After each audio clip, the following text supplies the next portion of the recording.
ನಮಸ್ಕಾರ, very good morning. ನಾನು ಹರೀಶ್ ನಾಗರಾಜು. ಇದು ನ್ಯೂಸ್ ಅಟ್ 10. ಶ್ರೀಕೃಷ್ಣನ ಕೈಲಿ ಭಗವದ್ಗೀತೆ, ಹೌದಲ್ವಾ? ದ್ವಾಪರ ಯುಗದಿಂದ ಇಲ್ಲಿ ತನಕ ನಾವು ಅದನ್ನೇ ನೋಡೋದಂತ ನೀವು ಅನ್ಕೋತಿದ್ದೀರಿ. ಆದರೆ ಆ ಶ್ರೀಕೃಷ್ಣ ಪರಮಾತ್ಮನ ಬಗ್ಗೆ ಮಾತಾಡ್ತಿಲ್ಲ, ಈತ ಬೇರೆ ಶ್ರೀಕೃಷ್ಣ. ಈ ಶ್ರೀಕೃಷ್ಣನ ಕೈಲಿ ಭಗವದ್ಗೀತೆ ಯಾರು? ಈ ಶ್ರೀಕೃಷ್ಣ ಗೊತ್ತಾ? ನೀವು ಶಾಕ್ ಆಗೋದು ಗ್ಯಾರಂಟಿ. ನಾವು ಹೇಳಲೇಬೇಕು. ಈ ಹೊತ್ತಿನ ಸ್ಪೆಷಲ್ ಕೃಷ್ಣ ಕೃಷ್ಣ.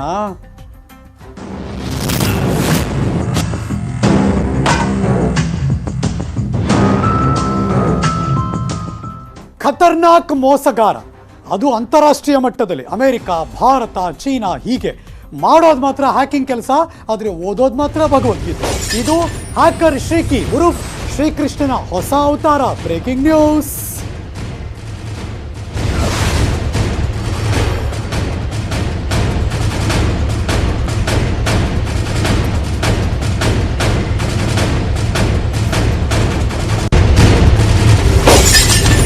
ಪ್ರತಿ ಗಂಟೆಗೆ ಭಗವದ್ಗೀತೆಯನ್ನು ಪಠಣೆ ಮಾಡ್ತಾನೆ. ಯಾರೀತ ಅಂತ ನಿನ್ನೆ ನಿಮ್ಮ ನ್ಯೂಸ್ 18 ಕನ್ನಡದಲ್ಲಿ ಫಸ್ಟ್ ಎಕ್ಸ್ಕ್ಲೂಸಿವ್ ಬ್ರೇಕಿಂಗ್ ನಾವು ತೋರಿಸಿದ್ವಿ. ಆ ವ್ಯಕ್ತಿ ಅರೆಸ್ಟ್ ಆಗಿದ್ದೇ ಬೇರೆದಕ್ಕೆ, ಅದಾದಮೇಲೆ ಬಗೆದಂತೆಲ್ಲ ಆತನ ಬೇರೆ ಬೇರೆ ವರಸೆ ಮುಖಗಳು ಗೊತ್ತಾಯಿತು. ಆತ ಒಬ್ಬ ಪ್ರಚಂಡ ರಣ ಬೇಟೆಗಾರ ಅಂತ. ಭಗವದ್ಗೀತೆಯನ್ನು ಪಠಣೆ ಮಾಡ್ತಾನೆ, ಅದಾದಮೇಲೆ ಧ್ಯಾನ ಮಾಡ್ತಾನೆ, ಆಧ್ಯಾತ್ಮಿಕ ಚಿಂತಕರ ಜೀವನ ಚರಿತ್ರೆಯನ್ನು ಓದ್ತಾನಂತೀವನು.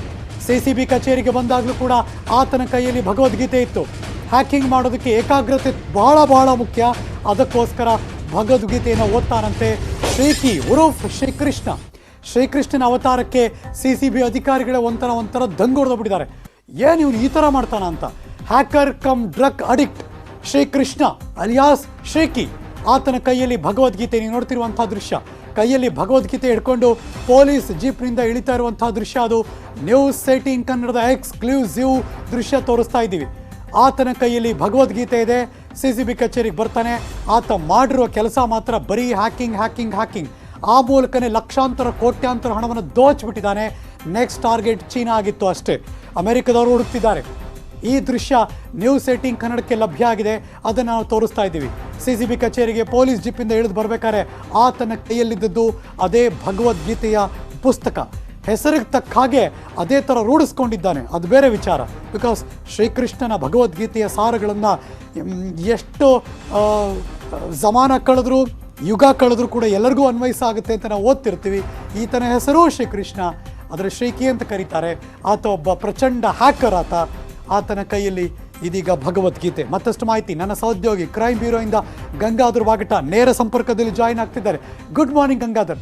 ಭಾಳ ಆಶ್ಚರ್ಯ ಆಗುತ್ತೆ, ಆದರೂ ಕಳ್ಳನಿಗೂ ಭಗವದ್ಗೀತೆ ಇಷ್ಟೆಲ್ಲ ಮಟ್ಟಕ್ಕೆ ಸಹಕಾರಿ ಆಗ್ತಿದೆಯಲ್ಲ ಅನ್ನೋದೇ ಬಹಳ ದುರಂತದ ವಿಚಾರ. ಬಟ್ ಯಾಕೆ ಆತ ಭಗವದ್ಗೀತೆಗೆ ಅಡಿಕ್ಟ್ ಆಗಿದ್ದಾನೆ? ಅಟ್ಲೀಸ್ಟ್ ಅದೊಂದು ಒಳ್ಳೆ ಬುಕ್ ಓದಿದ ಮೇಲೆ ಆದರೂ ಒಳ್ಳೆತನ ಬೆಳೆಸ್ಕೋಬೇಕಾಗಿತ್ತು, ಒಳ್ಳೆ ಚಿಂತನೆ ಮಾಡಬೇಕಾಗಿತ್ತು. ಆ ಥರನೂ ಇಲ್ಲ, ಸಮಾಧಾನ ಇಲ್ಲಪ್ಪ. ಹಂಗೆ ನೋಡಕ್ಕೆ ಹೋದ್ರೆ ಏನು ಇವನು ವರಸೆ?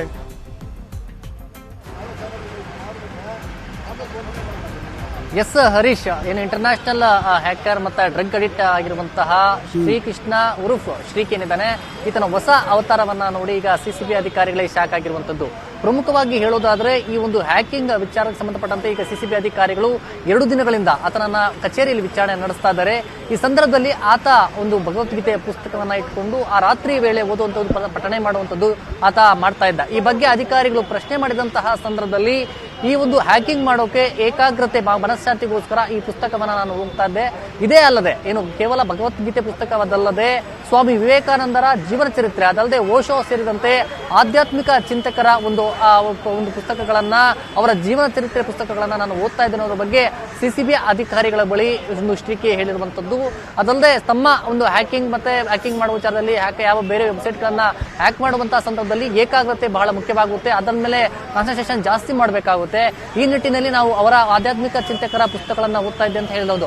ಅದಲ್ಲದೆ ಬೆಳಗ್ಗೆ ಅಷ್ಟೇ ಅವರು CCB ಕಚೇರಿಗೆ ಏನು ಶ್ರೀಕಿಯನ್ನ ಕರೆತರಬೇಕಾದ್ರೆ ಕೈಯಲ್ಲೇ ಭಗವದ್ಗೀತೆ ಪುಸ್ತಕವನ್ನ ಶ್ರೀಕಿ ಇಟ್ಕೊಂಡು ಬಂದಿದ್ದ. ಈ ಸಂಬಂಧಪಟ್ಟ ಅಂದ್ರೆ ಆ ಪುಸ್ತಕವನ್ನ ಅರ್ಧ ಓದಿರುವಂತದ್ದು ಕೂಡ ಟ್ಯಾಗ್ ಮಾಡ್ಕೊಂಡಿರುವಂತದ್ದು ಕೂಡ ನಮ್ಮ ದೃಶ್ಯಾವಳಿಯಲ್ಲಿ ಕೂಡ ಅದು ಸೆರೆ ಆಯಿತು. ಅದು ಸದ್ಯ ಈಗ CCB ಅಧಿಕಾರಿಗಳು ಈಗ ಇನ್ನೂ ಕೂಡ ಹ್ಯಾಕಿಂಗ್ ಸಂಬಂಧಪಟ್ಟಂತ ವಿಚಾರವನ್ನು ಅವರು ಏನು ಬಿಟ್ಕಾಯಿನ್ ಮತ್ತೆ ಈ ಒಂದು ಡಾರ್ಕ್ ವೆಬ್ ಮೂಲಕ ಏನು ಒಂದು ಹ್ಯಾಕಿಂಗ್ ಮಾಡಿಕೊಂಡು ಏನು ವ್ಯವಹಾರವನ್ನ ಮಾಡ್ತಾ ಇದ್ದ ಆ ಸಂಬಂಧಪಟ್ಟಂತೆ ತೀವ್ರ ವಿಚಾರಣೆ ನಡೆಸ್ತಾ ಇದ್ದಾರೆ. ಈ ಸಂದರ್ಭದಲ್ಲಿ ಮತ್ತೆ ಆ ಒಂದು ಶಾಕಿಂಗ್ ಹೇಳಿಕೆಯನ್ನ ಶ್ರೀಕಿ ಕೊಟ್ಟಿರುವಂತದ್ದು ಏನಂದ್ರೆ, ನಾನು ಸ್ಥಳೀಯ ವೆಬ್ಸೈಟ್ಗಳನ್ನ ಮತ್ತೆ ಮುಂದೆ ಅಂದ್ರೆ ಜೈಲಿಂದ ನಾನು ಬಿಡುಗಡೆ ಆದ ಬಳಿಕ ನಾನು ಇಲ್ಲಿಂದ ಯಾವುದೇ ರೀತಿ ಅಂದ್ರೆ ವೆಬ್ಸೈಟ್ಗಳನ್ನ ಸ್ಥಳೀಯ ವೆಬ್ಸೈಟ್ಗಳನ್ನ ಹ್ಯಾಕ್ ಮಾಡಲ್ಲ.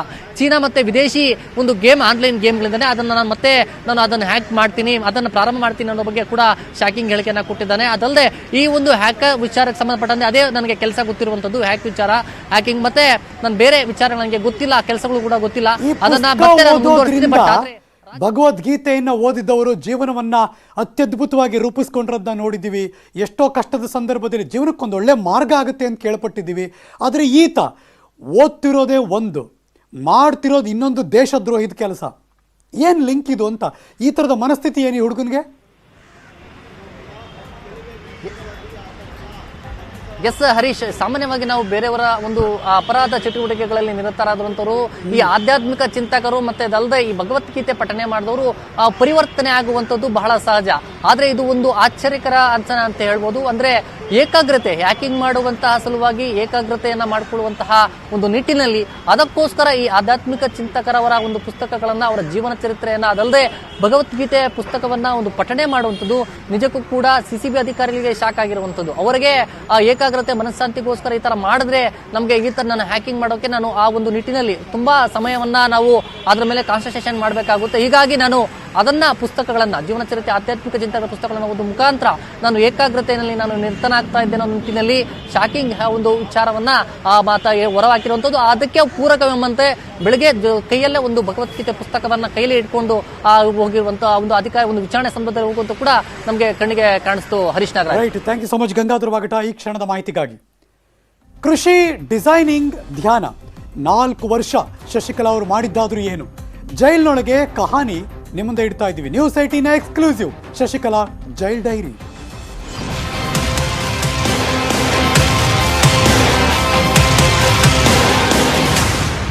ಸಂಪಾದನೆ ಮಾಡಿದ್ದು ಅಕ್ರಮವಾಗಿ ಎಷ್ಟೋ, ಹಂಗೆ ನೋಡೋಕ್ಕೋದ್ರೆ ಜನ ಮರ್ತೇ ಬಿಟ್ಟಿದ್ರಿ ನೀವು.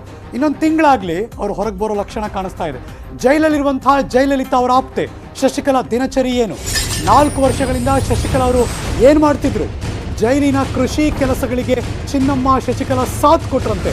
ಈ ಕ್ಷಣ ನೋಡ್ತಾ ಇದ್ದೀರಾ. ಮೊದಲ ಬ್ರೇಕಿಂಗ್ ನ್ಯೂಸ್.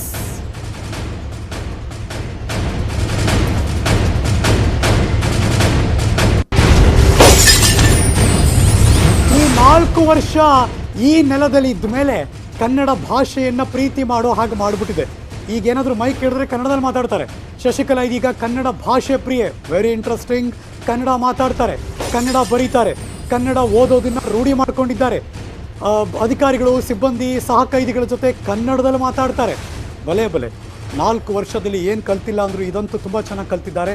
ಒಳ್ಳೆಯ ಸನ್ನಡತೆ ಇಟ್ಕೊಂಡಿದ್ದಾರೆ. ಬೆಳಗ್ಗೆ ತೋಟದ ಕೆಲಸ, ಮಧ್ಯಾಹ್ನ ಡಿಸೈನ್ಸ್ ಮಾಡ್ತಾರೆ, ಸಂಜೆ ಧ್ಯಾನ ಮಾಡ್ತಾರೆ. ಶಶಿಕಲಾ ಅವರ ಜೈಲಿನ ದಿನಚರಿ ನ್ಯೂಸ್ 18 ಕನ್ನಡಕ್ಕೆ ಲಭ್ಯ ಆಗಿದೆ. ಶಶಿಕಲಾ ಅವರ ತೋಟ, ಡಿಸೈನ್ಸ್ ಫೋಟೋ ನ್ಯೂಸ್ 18ಗೆ ಲಭ್ಯ ಆಗಿದೆ. ಇದು ಎಕ್ಸ್ಕ್ಲೂಸಿವ್ ಬ್ರೇಕಿಂಗ್ ನ್ಯೂಸ್.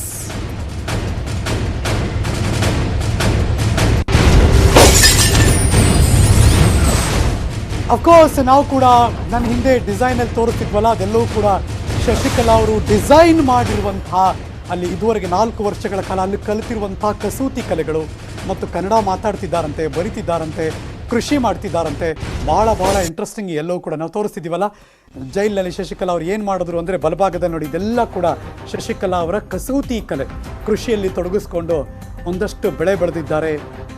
ಇನ್ನು ಅಲ್ಲಿ ವ್ಯವಹಾರಕ್ಕೆ ಅಲ್ಲಿ ಇನ್ಯಾರಿಗೂ ಬೇರೆ ಬರದೇ ಹೋದಾಗ ನಮ್ಮ ಕನ್ನಡ ನೆಲದಲ್ಲಿ ಇದ್ದಾಗ ಅಲ್ಲಿ ಕನ್ನಡ ಕಲ್ತ್ಕೊಂಡಿದ್ದಾರೆ, ಮಾತಾಡ್ತಾರೆ, ಬರೀತಿದ್ದಾರೆ. ಪರವಾಗಿಲ್ಲ ನೋಡಿ, ಚೆನ್ನಾಗಿದೆ. ಈ ಬ್ಯಾಗ್ಸ್ ಎಲ್ಲ ಡಿಸೈನ್ ಮಾಡಿದ್ದಾರೆ. ಮತ್ತಷ್ಟು ಮಾಹಿತಿ ನನ್ನ ಸಹೋದ್ಯೋಗಿ ಗಂಗಾಧರ್ ವಾಗಟ ಒನ್ಸ್ ಅಗೇನ್ ಲೈವ್ಗೆ ಬಂದಿದ್ದಾರೆ. ನಾವು 4 ವರ್ಷದ ಹಿಂದೆ ನೋಡಿದಂಥ ಶಶಿಕಲಾ ಅವ್ರಿಗೂ ಮತ್ತು ಇವತ್ತು ಅವ್ರ ಬಗ್ಗೆ ವಿಷಯ ಗೊತ್ತಾದಾಗ ನಾವು ಎಕ್ಸ್ಕ್ಲೂಸಿವ್ ಆಗಿ ಬ್ರೇಕ್ ಮಾಡ್ತಿರೋದಕ್ಕೂ ಒಂದು ಅಜಗಜಾಂತರ ವ್ಯತ್ಯಾಸ ಇದ್ದಂಗೆ ಕಾಣಿಸ್ತಿದೆ. ಗಂಗಾಧರ್, ಈ ಮಣ್ಣಿನ ಗುಣ ಅಂತ ಚೇಂಜ್ ಮಾಡಿಬಿಟ್ವಾ?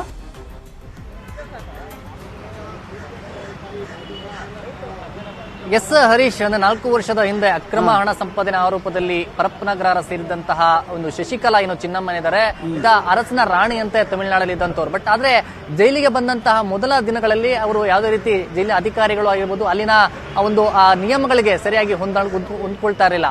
ಬಟ್ ಆದ್ರೆ ದಿನ ಕಳೆದಂತೆ ಚಿನ್ನಮ್ಮ ಒಂದು ಆಶ್ಚರ್ಯಕರ ರೀತಿ, ಅಂದ್ರೆ ಅಲ್ಲಿ ಶಶಿಕಲಾ ಜೈಲಾಧಿಕಾರಿಗಳೇ ಒಂದು ನಿಬ್ಬೆರಗಾಗುವಂತ ರೀತಿಯಲ್ಲಿ ಅವರು ಅಲ್ಲಿನ ಕಲಿಕೆಗಳನ್ನ ಕಲ್ತ್ಕೊಂಡ್ರು. ಅದಲ್ಲದೆ ಒಂದು ಇನ್ನೇನು ಅತಿ ಶೀಘ್ರದಲ್ಲೇ ಈಗ ಶಶಿಕಲಾ ಇನ್ನೊಂದು ತಿಂಗಳಲ್ಲಿ ಬಿಡುಗಡೆ ಆಗ್ತಾ ಇರುವಂತದ್ದು. ಬಟ್ ಆದ್ರೆ ಈ ಸಂದರ್ಭದಲ್ಲಿ ಅವರು ಜೈಲಲ್ಲಿ ಇದ್ದಂತಹ ರೂಢಿ ಮತ್ತೆ ಅವರೇನು ಕಲೆಗಳನ್ನ ಕಲ್ತಿದ್ರು ಅದನ್ನ ಬಗ್ಗೆ ಕೂಡ ಒಂದಷ್ಟು ಮಾಹಿತಿ ಸಿಕ್ಕಿರುವಂತದ್ದು. ಅಂದ್ರೆ ಪ್ರಮುಖವಾಗಿ ಕನ್ನಡವನ್ನ ಸ್ಪಷ್ಟವಾಗಿ ಮಾತನಾಡೋದು, ಬರೆಯೋದು ಮತ್ತೆ ಓದೋದನ್ನ ಸ್ಪಷ್ಟವಾಗಿ ಶಶಿಕಲಾ ಜೈಲಲ್ಲಿ ಕಲ್ತಿದ್ದಾರೆ ಅಂತ. ಅದಲ್ಲದೆ ಅಲ್ಲಿ NGO ಟೀಮ್ ಕೂಡ ಅವರಿಗೆ ಬೇಕಾದಂತಹ ಕಸೂತಿ ಕಲೆಗಳನ್ನ ಏನಿತ್ತು ಅದೆಲ್ಲ ಕೂಡ ಅವರು ಕಲ್ತಿದ್ರು.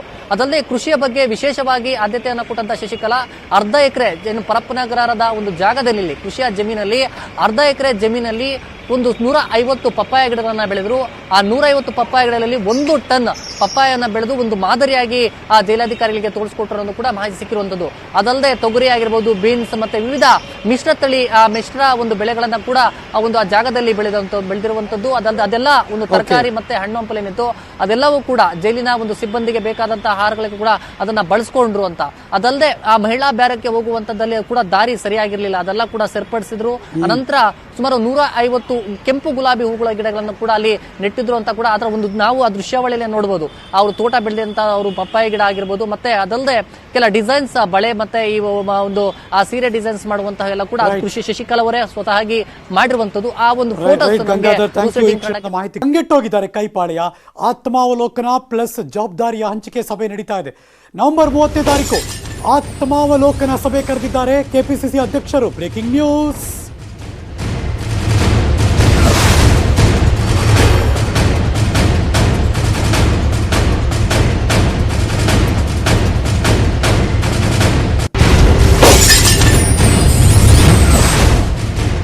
RR ನಗರ ಮತ್ತು ಶಿರಾ ಈ ಎರಡೂ ಭಾಗವನ್ನ ಸೋತಿದೆ ಕಾಂಗ್ರೆಸ್ ಪಕ್ಷ.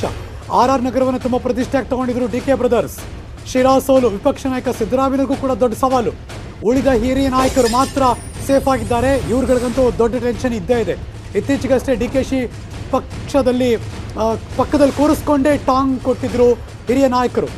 ಮಲ್ಲಿಕಾರ್ಜುನ ಖರ್ಗೆ ಅವರು ಒಗ್ಗಟ್ಟಿನಿಂದ ನಡೆದರೆ ಪಕ್ಷ ಉಳಿಯುತ್ತೆ ಎಂದಿದ್ರು, ಇಲ್ಲ ಅಂದ್ರೆ ಭವಿಷ್ಯವಿಲ್ಲ ಅಂದ್ರು. ಮಲ್ಲಿಕಾರ್ಜುನ ಖರ್ಗೆ ಅವರ ಮಾತಿಗೆ ಬೇಸರಗೊಂಡಿದ್ದಾರೆ DK ಶಿವಕುಮಾರ್ ಅವರು. ಉಪಚುನಾವಣೆ ಸೋಲಿನ ಆತ್ಮಾವಲೋಕನ ಸಭೆಯನ್ನು ಕರೆದಿದ್ದಾರೆ DKಶಿ. ಬಸವ ಕಲ್ಯಾಣ, ಮಸ್ಕಿ, ಮುಂದೆ ಬೈ ಎಲೆಕ್ಷನ್ ಇದೆ, ಬೀದರ್ ಮತ್ತು ರಾಯಚೂರು. ಹಾಗಾಗಿ ಈ ಎಲೆಕ್ಷನ್ಗೆ ತಯಾರಿ, ಇದರ ಟಾಸ್ಕ್ ಬಗ್ಗೆ ಕೂಡ ಚರ್ಚೆಯನ್ನು ನಡೆಸ್ತಾರೆ.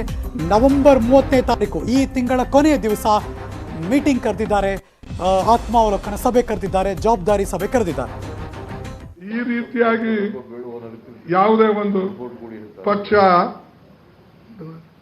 ನಾವು ವೀಕ್ ಮಾಡಕ್ ಹೋದ್ರೆ, ನಮ್ಮ ಲೀಡರ್ಗಳನ್ನ ವೀಕ್ ಮಾಡಕ್ ಹೋದ್ರೆ ಖಂಡಿತವಾಗಿ ಪಕ್ಷ ಮುಂದಕ್ಕೆ ಹೋಗಲ್ಲ.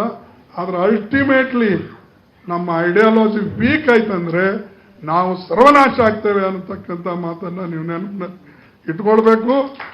ಮತ್ತು ನಮ್ಮ ಇವತ್ತು ಏನು ಹೈಕಮಾಂಡ್ ಇದೆ 2020 ಬೆಂಗಳೂರು ತಂತ್ರಜ್ಞಾನ ಸಮ್ಮೇಳನ, ಈ ಸಮಿಟ್ಗೆ ಇವತ್ತು ತೆರೆ ಬೀಳುತ್ತೆ. ಯಾಕೆಂದರೆ ಇವತ್ತು 3ನೇ ದಿವಸ. ಹಲವು ಒಪ್ಪಂದಗಳಿಗೆ ಇವತ್ತು ಸಹಿ ಹಾಕಲಾಗುತ್ತೆ. ಇವತ್ತು ಕೂಡ ಹಲವು ರೀತಿಯ ವಿಚಾರ ಮಂಡನೆ ಹಾಗೂ ಸಂವಾದ ಕಾರ್ಯಕ್ರಮ ಕೂಡ ನಡೆಯುತ್ತೆ. ನಿನ್ನೆ ಒಟ್ಟು 8 ಒಡಂಬಡಿಕೆಗಳಿಗೆ ಕರ್ನಾಟಕ ಸಹಿ ಮಾಡಿದ್ದಾರೆ. ಈ ಬಗ್ಗೆ BTS 2020 ಸಮಿಟ್ನ ಉಸ್ತುವಾರಿ DCM ಡಾಕ್ಟರ್ ಅಶ್ವಥ್ ನಾರಾಯಣ್ ಮಾಹಿತಿ ಕೂಡ ಕೊಟ್ಟರು. ಪ್ರಧಾನಿ ಮೋದಿ ಅವರ ಕನಸುಗಳನ್ನು ಕರ್ನಾಟಕ ನನಸು ಮಾಡ್ತಾ ಇದೆ. ಅವರ ಕನಸು ಆತ್ಮನಿರ್ಭರ್ ಕಲ್ಪನೆಯೊಂದಿಗೆ ಕರ್ನಾಟಕವನ್ನು ನಿರ್ಮಿಸ್ತಾ ಇದ್ದೀವಿ. ಮುಂದಿನ ದಿನಗಳಲ್ಲಿ ಬೆಂಗಳೂರು ತಂತ್ರಜ್ಞಾನ ಕ್ಷೇತ್ರದಲ್ಲಿ ಮತ್ತಷ್ಟು ಪ್ರಭಾವಶಾಲಿಯಾಗಿ ಬೆಳೆಯುತ್ತೆ ಅಂತ ಡಾಕ್ಟರ್ ಅಶ್ವಥ್ ನಾರಾಯಣ್ ಅವರು ವಿಶ್ವಾಸ ವ್ಯಕ್ತಪಡಿಸಿದರು. ತಂತ್ರಜ್ಞಾನ ಕ್ಷೇತ್ರವೇ ಮುಂದಿನ ದಿನಗಳಲ್ಲಿ ತನ್ನ ಅಧಿಪತ್ಯವನ್ನು ಸಾಧಿಸುತ್ತೆ. ಅದಕ್ಕೆ ಡಿಜಿಟಲ್ ಇಂಡಿಯಾ, ಡಿಜಿಟಲ್ ಎಕಾನಮಿ ಉಪಕ್ರಮಗಳು ಬಲ ತುಂಬುತ್ತೆ. ಭವಿಷ್ಯದಲ್ಲಿ ತಂತ್ರಜ್ಞಾನನೇ ಆಡಳಿತ ನಡೆಸುತ್ತೆ. ಆ ನಿಟ್ಟಿನಲ್ಲಿ ಕರ್ನಾಟಕ ಕೂಡ ದಾಪುಗಾಲಿಡ್ತಾ ಇದೆ ಅಂತ ಅಶ್ವಥ್ ನಾರಾಯಣ್ ತಿಳಿಸಿದ್ರು. ಇವತ್ತು BTS 2020 ಸಮಿಟ್ಗೆ ತೆರೆ ಬೀಳುವಂತಹ ದಿನ.